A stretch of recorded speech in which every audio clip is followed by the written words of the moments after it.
Yan. Ito tayo, naka-video po tayo.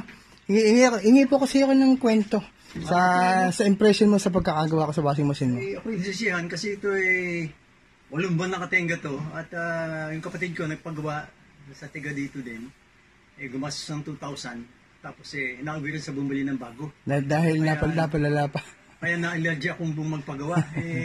Yung bandang huli, totoo lang, balo ko na bumili ng bago. Nagbaka sakali ako sa technician na magaling, nakachamba yata. Nakita niyo naman po sa Facebook yung mga nakapost ko. Nakita ko, doon ako na-impress. Satisfied customer. Isa na ako doon ngayon. Then, yung mahalaga po dyan, yung warranty rin na pag nagka-problema, totoong babalikan ka. Salamat. So, sa mahalaga yun. Ano po tayo dyan? 3 months warranty. So, basta ang warranty ko po sa'yo ay yung motor na pinalitan ko. Okay. Motor and labor. Oo, kasama na po yan automatically. Then, wala kang babayaran sa akin.